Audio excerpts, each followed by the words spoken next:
A trigonometric identity is a statement of equality between two expressions. It says this thing is equal to that thing. Meaning, anytime I see this, I can write this instead, or vice versa. They go in both directions. That is identity. What makes it trigonometric is that these two expressions will be trigonometric expressions. So one expression can be used in place of another. The reciprocal identities are really important to us. There are 4 of these identities that we're going to use often. Sine is equivalent to 1 over cosecant, and cosecant is equivalent to 1 over sine. Cosine can be written as 1 over secant. Secant can be written as 1 over cosine. Tangent can be written as 1 over cotangent. Cotangent can be written as 1 over tangent. So the 4 main trig functions, that's why it's just those 4 that I have, are the ones that we encounter most often. But understand, all of these identities go in either direction. So that brings in the other 2 identities regardless. So you're responsible for all 6 of these reciprocal identities. If you have something written in terms of cosecant, use this reciprocal identity and write it as 1 over sine. The Pythagorean identity, most all students know because you're taught it in geometry, because it shows up occasionally on the ACT. So sine squared of angle measure theta plus cosine squared of the same angle measure theta is equivalent to 1. So anytime you see that, you can write 1. Conversely, anytime you see 1, if you need it in terms of sine and cosine, you could replace 1 with that statement. Equality is a biconditional statement. It is if and only if this equals this, if and only if this equals that. It's a biconditional statement. The double angle identity for sine is one of the trig identities that I see show up quite often on the BC exam.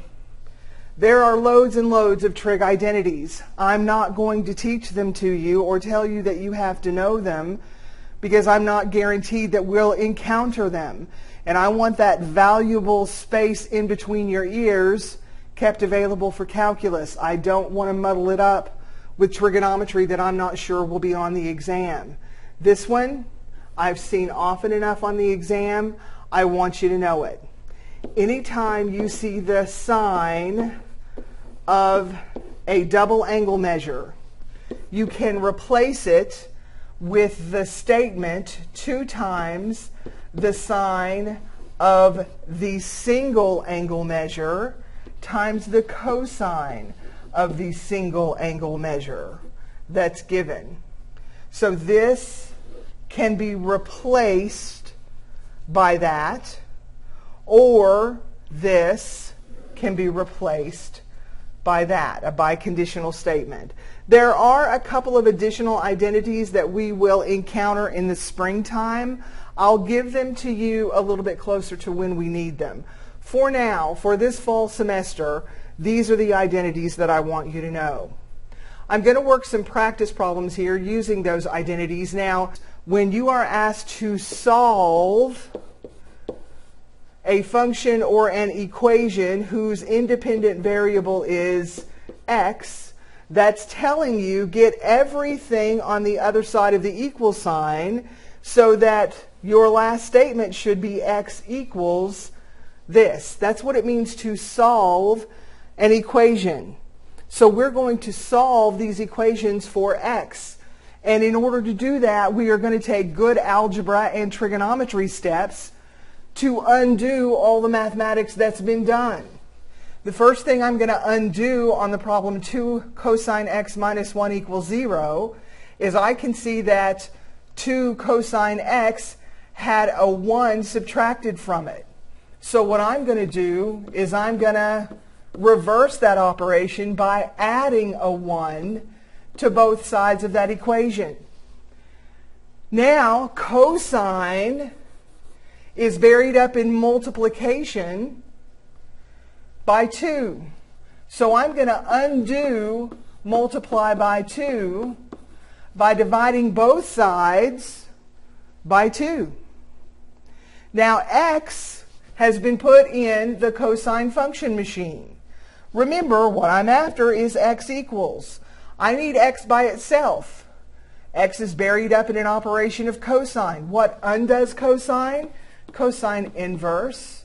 If I take the cosine inverse of one side of this equation, I can keep my equality sign as long as I take the same operation to the other side. Remember, cosine and cosine inverse undo each other, and what I'm left with is x. And x equals the cosine inverse of the side ratio 1/2. Well, that's not a number. I need a value. That's not a solution. That's just a trigonometric manipulation. I want a value for x. This is an exact value side ratio for cosine. X is an angle measure. I can use my exact values that I just learned to find the angle measure that is x. What we're going to ask ourselves is the cosine of what angle measure equals 1/2. So when does cosine equal 1/2? That's true, if you remember, at pi over 3. So there's one x value that is a solution of that equation. Is it the only x value? When we go around the unit circle, remember cosine is the x coordinate of the point. Here we are at an angle measure of pi over 3. We know we have an x coordinate of 1/2 there. So usually when solving trig equations, we're looking for x values, unless we're told otherwise, that lie within one full revolution around that unit circle. That's usually what we're after. In the absence of being told the interval over which we're looking for acceptable answers, we're going to assume it's one full revolution around the unit circle. Well, we have another cosine value right down here, another angle measure whose cosine is positive 1/2. That angle measure would need to be included as well. So you're going to have to figure out what that corresponding angle measure would be. It will be an angle measure whose denominator is 3. So we had 1 pi over 3, 2 pi over 3, 3 pi over 3, 4 pi over 3, and 5 pi over 3. So there are the solutions to that first equation. That's the kind of work that I want to see if you're asked to solve trig equations. Here is another trig equation. Let's call B the sine of x, because I want you to see something. Could you solve that equation? Could you say B equals some real number value? Well, yes, you could, because that is a quadratic equation and we know how to solve them.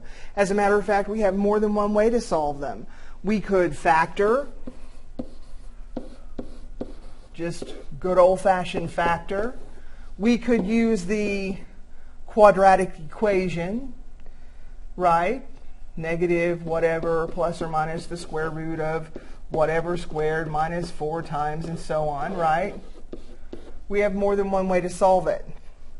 So let's do that. Let's concentrate here and find a technique for solving trig equations that are of the form of a quadratic form. So I know that 2b times b is 2b squared. I need numbers here and here that when I add them I get -1, and when I multiply them I get -1. So one of them's got to be negative. I don't know which one. And the other one, this tells me, has to be positive. Again, I'm not sure which one. That takes practice. So I know that when I multiply these two things together, I get a magnitude of 1. So by default, I pretty much have to have 1 in both of those spots. It could be 2b minus 1 times b plus 1. Trial and error. So let's try it. Let's do FOIL. First is 2b squared. Outside is minus 2b. Inside is plus b. And last is minus 1. And I'm just copying down the rest of my equation. So if I clean this up, I get 2b squared minus b minus 1 equals 0. Lo and behold, that's what I need. So this is the correct factorization for that quadratic equation. Let me clean things up and we had 2b plus 1 times b minus 1 equals 0. So that it has to be a true statement. We have factor 1 times factor 2. And when we multiply those two things together, we get 0 for an answer. Well, that means either 1 had to equal 0, or 2 had to equal 0, or both 1 and 2 had to equal 0. It's the only way I can multiply two things together and get 0 for the product. One or the other of those things, if not both, must equal 0. So that's what I'm going to do. I'm going to take this factor and set it equal to 0. That's what I've done here. I'll pop down here where there's more room. So this must be a true statement, or at the very least, that must be a true statement. It may turn out that both are true statements. So 2b would have to equal -1. B would have to equal -1/2. Here, b would have to equal 1.